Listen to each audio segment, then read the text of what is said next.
Loss অ্যাঞ্জেলেসের fire Thandu সতর্কতা লাল পতাকা সতর্ক রয়েছে। লাল পতাকা সতর্ক মানে আসলে কি?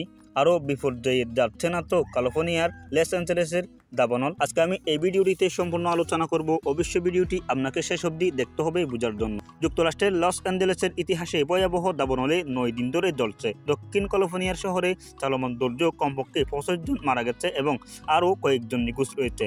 এদিকে বুধবার থেকে শুরু হওয়া সান্তানা আনা নামের জোটের আকারে ফায়ার সার্ভিস কর্মীদের জন্য নতুন চ্যালেঞ্জ দেখা দিয়েছে।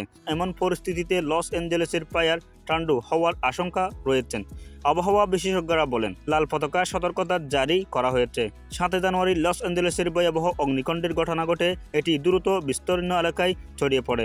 এর মধ্যে 12টি ছোট অগ্নিকাণ্ডের ঘটনা ঘটেছে। অগ্নিকাণ্ডের ইতিমধ্যেই অভিজাত এলাকা হিসেবে পরিস্থিতি ফেলিসিটির বাসিন্দাদের জন্য প্রায় 5,500 বাড়ি এবং কাঠামো ধ্বংস করেছে। এছাড়াও ইডেনের আগুন আলাদুনা এলাকায় 5,000-এর বেশি স্থাপনা পড়ে গেছে।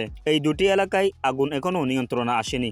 এমন পরিস্থিতিতে সান্তানা আনা নামের জোটটি চলতে শুরু করলেই ফের আতঙ্ক ছড়িয়ে পড়ে। ন্যাশনাল ওয়েদার সার্ভিসের মতে আগুন যে এলাকায় ছড়িয়ে পড়ছে সে এলাকায় বাতাস প্রবল এবং খুব সংখ্যক এবং দুটি মিলে একটি বিপজ্জনক পরিস্থিতি তৈরি করেছে। এতে নতুন করে আগুন লাগতে পারে। আবহাওয়াবিদরা বলেছেন বর্তমান চরম আবহাওয়ার ফায়ার ঠান্ডু হওয়ার আশঙ্কা রয়েছে। দক্ষিণ ক্যালিফোর্নিয়ার দাবানল গত 8 মাস বৃষ্টি না হওয়ায় বাতাস গুণমান এবং গতি আরও খারাপ করছে।